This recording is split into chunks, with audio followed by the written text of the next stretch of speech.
Her true story from Connecticut. I saved $900 from my son's gift, but they ditched me for their new mom on my birthday, so I rewrote my will during dessert. They sent me leftover cake. I sent them a legal letter. Guess who owns the beach house now? She's still alive? I thought she was sleeping in her grave with some leech in her mouth, lol.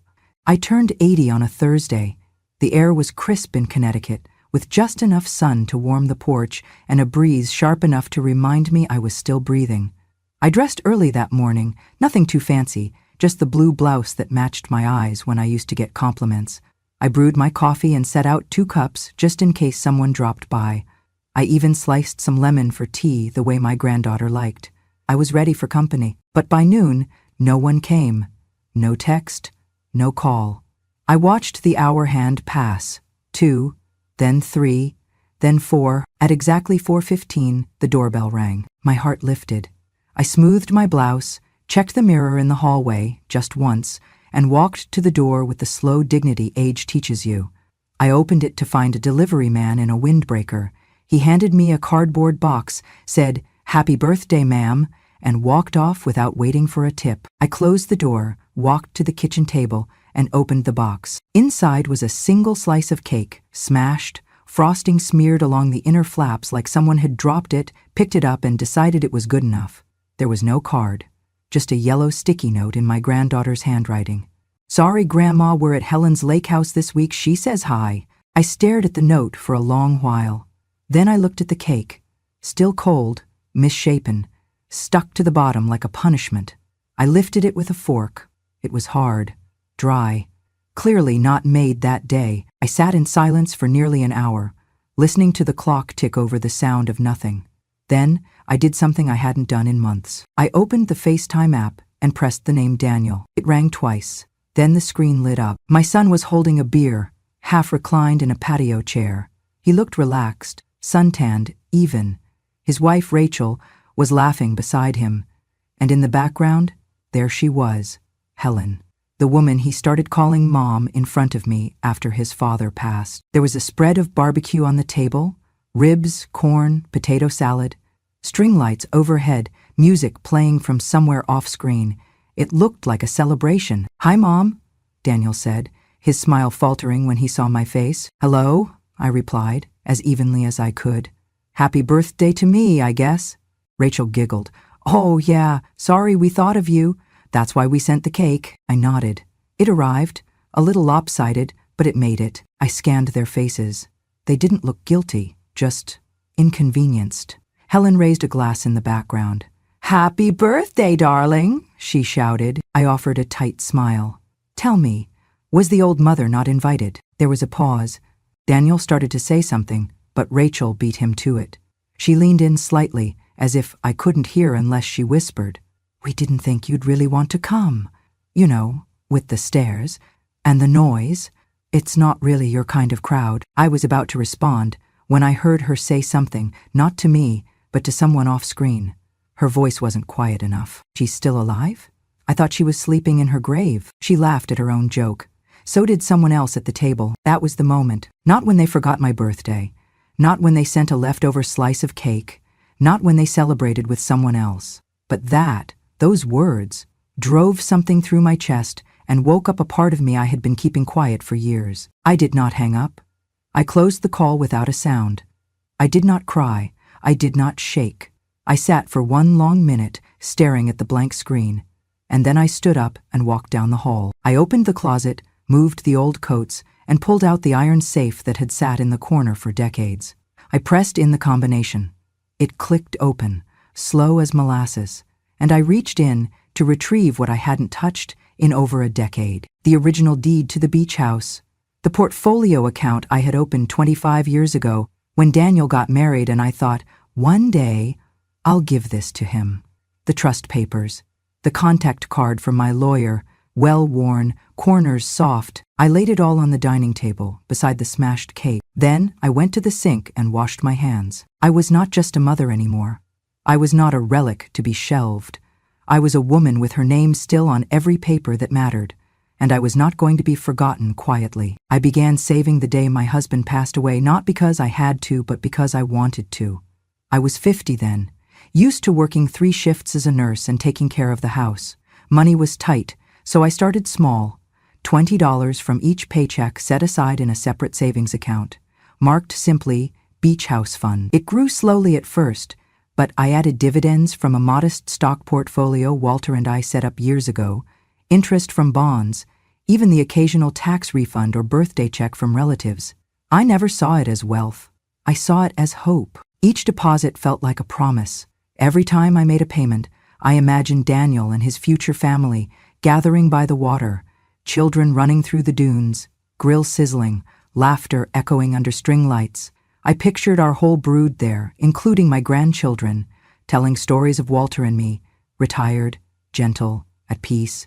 That house was meant to be a gift, the final chapter of my life's work, securing a legacy beyond memory. For 15 years, I added to that fund. I clipped coupons, I drove slower to save gas, I cooked at home, skipped vacations to Disneyland and Cabo.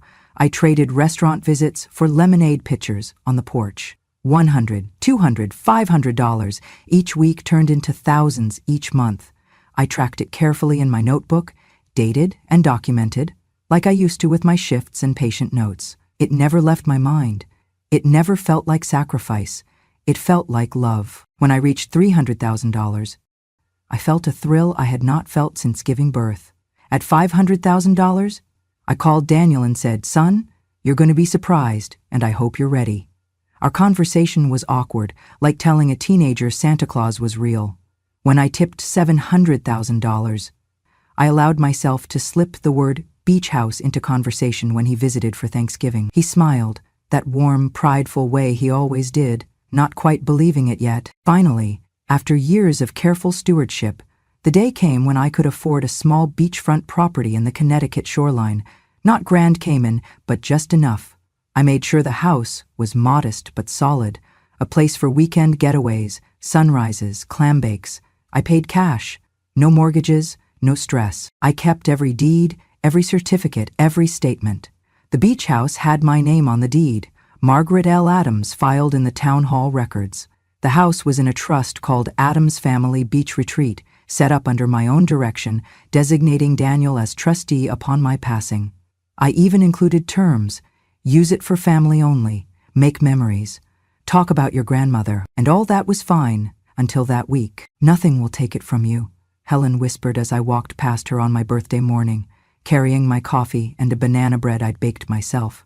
She said it as if she were naming me a guest. She misread it as a polite correction. I understood it differently. I realized I was just background noise in a symphony where someone else had the conductor's baton. That night, as I sank into the lumpy couch cushion and looked back at the smashed cake that smelled like rejection, a feeling settled in my chest. It was not anger as much as clarity. They had never asked about the beach house. They had never mentioned the fund.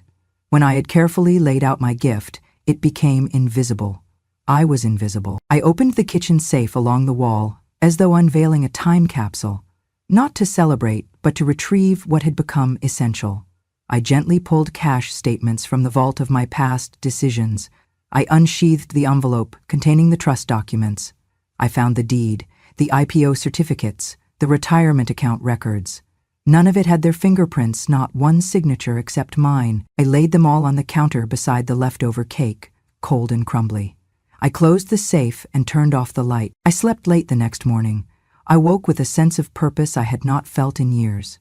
I called my lawyer, Helen Chan, the one who had helped me settle Walter's affairs, back when I could barely say his name without tears in my voice. I asked her to meet me for coffee at the small cafe near the beach house. She appeared within the hour, blinking in the sunrise over water. I didn't invite her in. I handed her the envelope with the originals. She glanced at what looked like legacy, background on the house, account agreements, the fund deposit history. I told her everything: the birthday snub, the meanness in Rachel's whispered remark, the way Daniel had not corrected her. I told her that I loved them, but I didn't trust them anymore. Helen listened, not blinking, not judging. I told her the beach house and all my life savings were to be directed to an organization I'd worked with in my late 60s, Safe Harbor Foundation, a charity helping women who had lost everything: shelter, dignity, family. It felt right. It felt powerful. After 2 hours of paperwork, I signed a new will, Beach House would now belong to Safe Harbor. The fund would provide endowment. I named a new trustee, not Daniel, not Helen, someone I trusted from the board. I signed in red ink as the waitress poured my second coffee. I filled in every detail: access protocols, board instructions, project guidelines. I designated use and boundaries, letting my charity board manage bookings, maintain the house, offer monthly retreats to women in need. Then I walked away from the cafe, leaving the paperwork in Helen's care. That night, back at home, I sat at the table again. The lights of the beach house glimmered across the horizon, mine, but no longer theirs. No longer promised to someone who couldn't say happy birthday. I thought of how I had spent an entire lifetime building trust, and how half an hour of neglect had delegitimized it. I slept peacefully again, knowing that I had given them everything: my heart, my funds, my gift, and they had dismissed me for a stranger. They had served me scraps, literal scraps of cake. And so I reclaimed my future in peace and strength. I still love them, quietly, conditionally, tied by blood but not by trust. They chose a new mother, I chose a new legacy. And as the afternoon breeze carries salt across that beach house now owned by women I have never met, I feel something I have not felt since Walter died: relief. I arrived at Helen Chan's office around 10 in the morning, but I had come prepared for a much longer journey. Helen had been my lawyer since I lost Walter a decade ago. She helped me with the estate, the insurance, even checked in on me on occasion. Her office smelled of polished wood and fresh jasmine tea, a small comfort in a world that had suddenly become very loud. I laid the battered cake box on her desk. She looked at me, then at the cake, then back. I sighed. "It is what it looks like," I said. And I told her the rest. I told her how I saved $900,000 over 25 years, all for the beach house, my gift for Daniel. I showed her the notebook with deposit records from each paycheck, each bond interest, each dividend. I read aloud the sticky note from my granddaughter. "Sorry, Grandma, we're at Helen's lake house." And I told Helen her daughter-in-law had whispered to her friends I thought she was sleeping in her grave. Helen reached across and took my hand. No pity, only recognition. "Let's fix this," she said. For the next 2 hours, we drafted a new will, carefully. Every word mattered. First, we revoked the old will that left everything for Daniel on my passing. It took 4 signatures in the presence of 2 witnesses, legal seals, notarial stamps. My hands were steady. Second, we set up a trust, Safe Harbor Trust, to be used solely as a refuge and retreat for women who had endured abuse, neglect, or abandonment. The trust would hold all $900,000, plus full ownership of the beach house.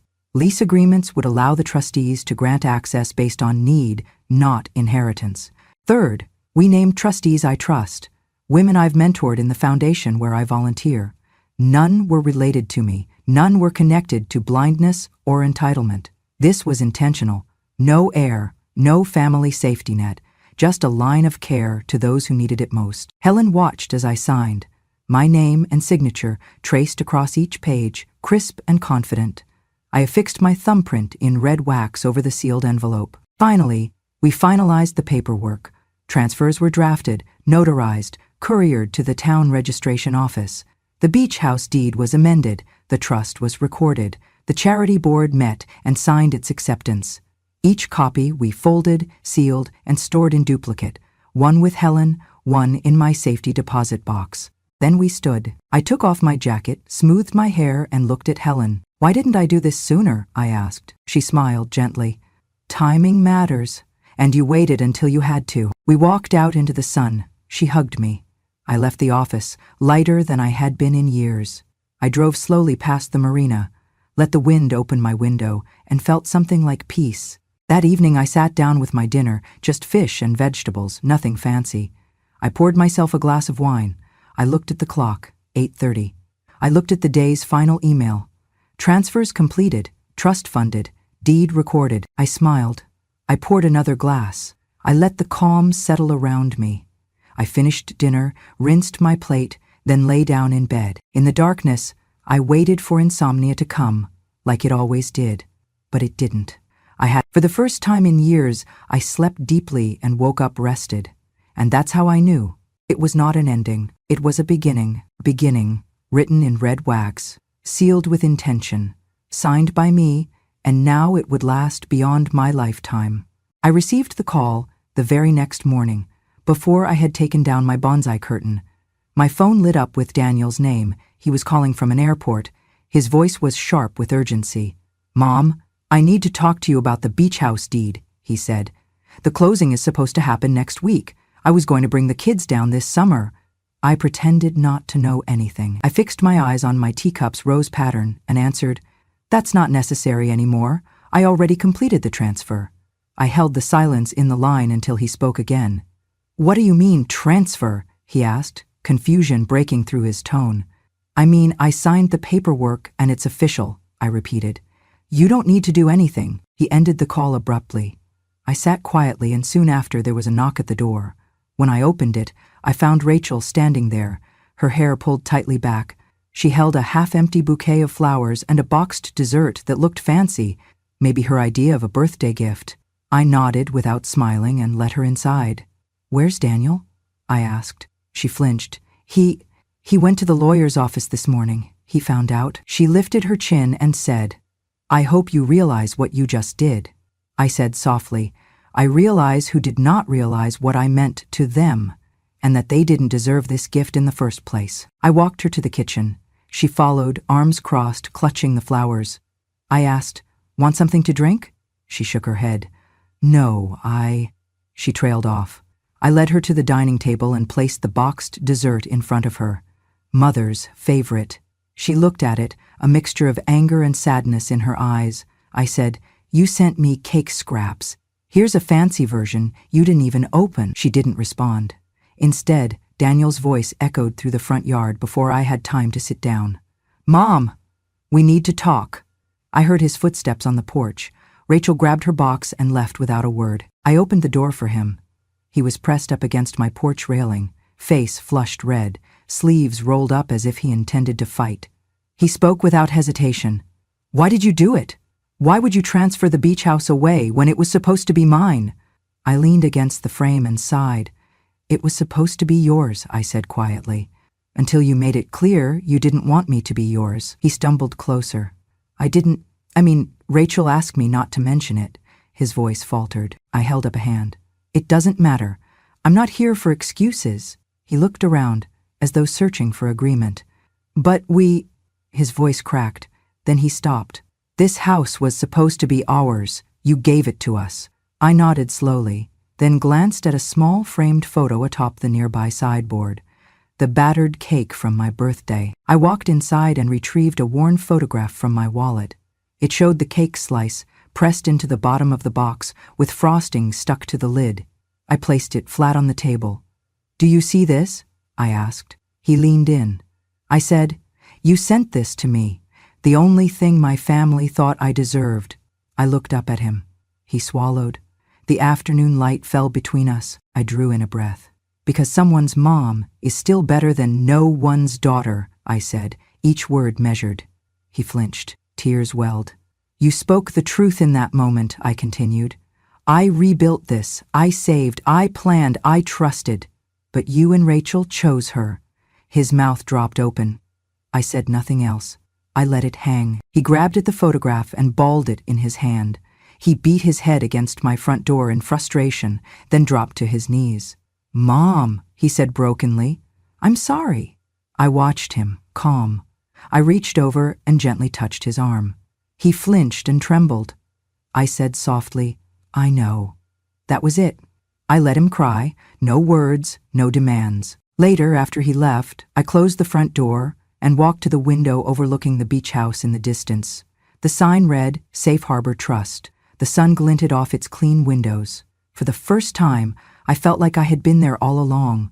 Liquid silence filled the room as I traced a line in the dust on my windowsill, and I thought, finally, at 80, I had my place again, one they could not rewrite, one they could never erase. That evening the phone rang again, this time with urgency I had been waiting for. It was my son Daniel, and his voice was tense. "Mom, we hired a lawyer," he began. "They say your will might not stand. We want a meeting." I went silent for a moment before agreeing. "Come tomorrow at noon." He arrived with Rachel, both dressed neatly, tension visible in the set of their shoulders. Their lawyer, a middle-aged man with open collar and sharp eyes, carried a folder. We sat at my kitchen table. Their lawyer spoke first, leafing through copies of the will.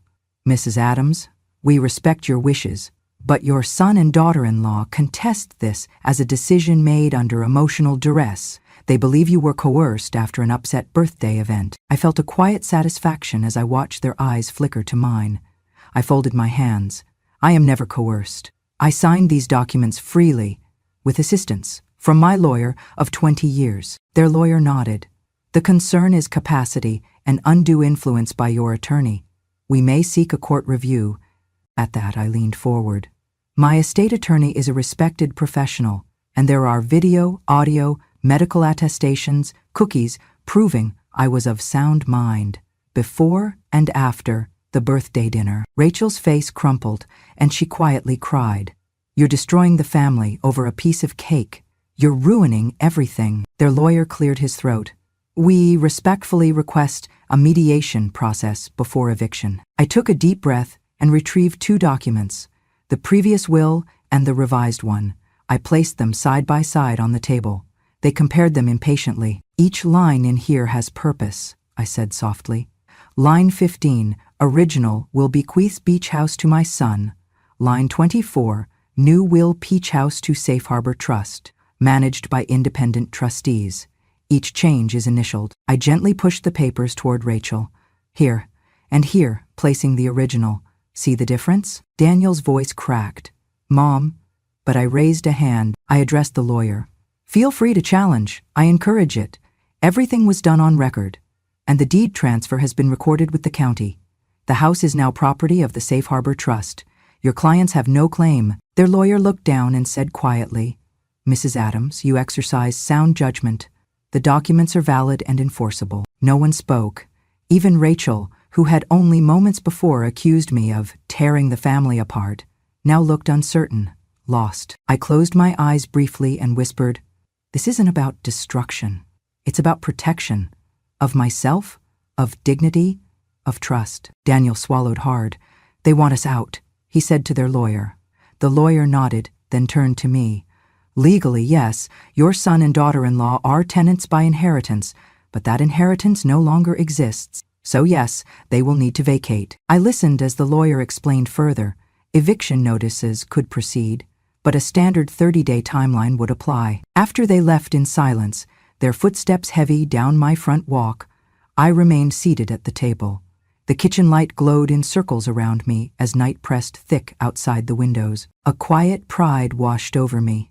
They had lost the claim, not just on the house, but on the narrative. They had believed I would shrink, but I didn't. They thought they could intimidate me, but I refused to blink. When the eviction notice arrived in the mail the next day, I pinned it to my bulletin board above the calendar. I wrote beneath it in my own consistent script, "Proof is paper." That night, I drank chamomile tea on my porch. The air was warm, but not stifling. I watched the stars come out one by one. Not perfectly, not in a pattern, but each shining all the same. I thought of Rachel's tears, of Daniel's attempts to argue with contracts and lawyers.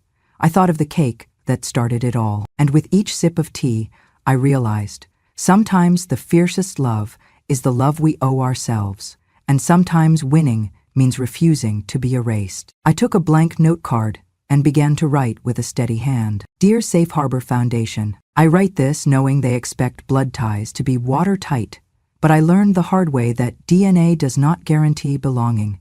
I have lived ignored, forgotten by my own flesh and blood on my 81st birthday. I was sent scraps of cake, literal scraps, by people who once called me Mom. That moment defined me not as their mother, but as a stranger in their lives, so I offer safe sands. Let this beach house, once meant for a family I no longer belong to, become home to those who lack one. Use it as you need. Retreats, stories, laughter, healing. Let this place remind them that home is not a building, but a promise kept. With all my heart, Margaret L. Adams." I signed it, folded it, and placed it in the mail with a sense of release. The next day, I saw them at work. Volunteers and staff from the organization arrived in a minivan, carrying stacks of chairs and cleaning supplies. A painting crew was already scraping old paint from the porch railing. An older woman with silver curls pulled up dusty plants and replaced them with bright flowers. A sign was carried down from the van.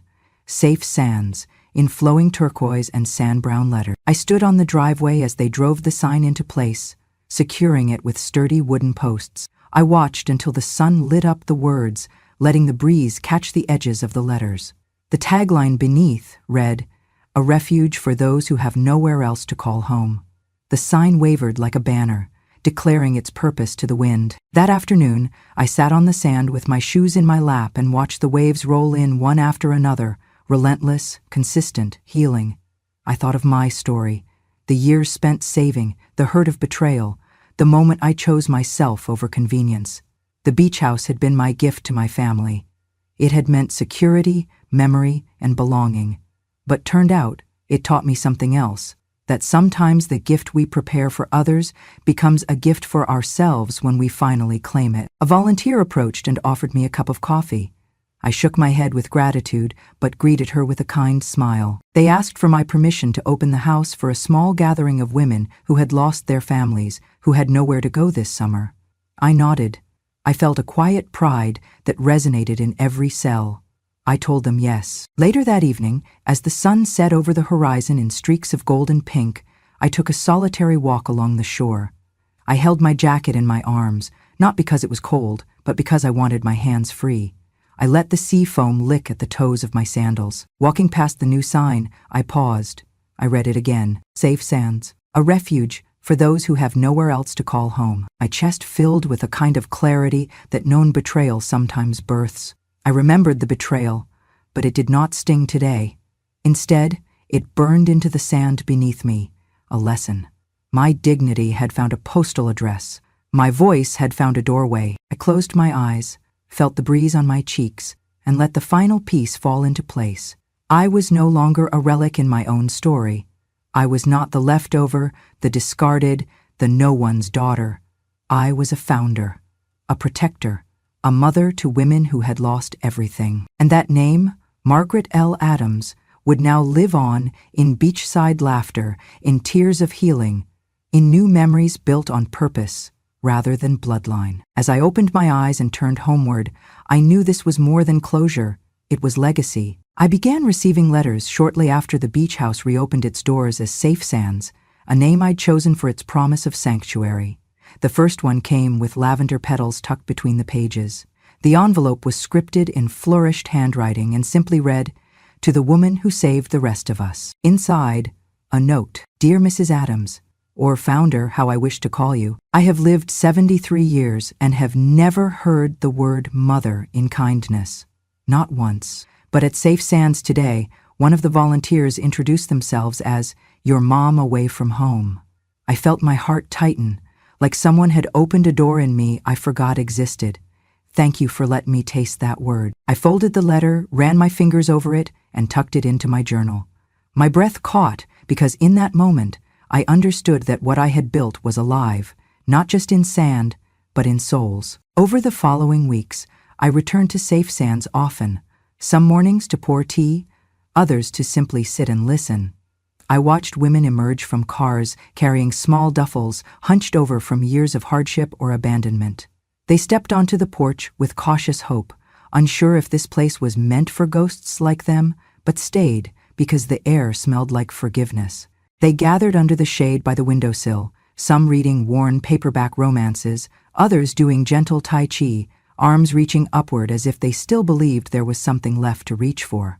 I saw stiff shoulders relax, dull eyes awaken. I saw the fragile edges of people beginning to smile. One afternoon, a small group gathered for a gratitude circle. A woman named Ruth spoke. She had once lived under a bridge when Richard Gere was still in reruns. She said, "For years, people called me inconvenient, a mistake, someone beneath notice. But here, I am family. I might not be blood, but I belong." They folded their hands across their laps, tears welling in quiet unity. And when she called me mother, every drop of doubt I ever felt seemed to wash away. I remembered how Rachel had said I was destroying my family.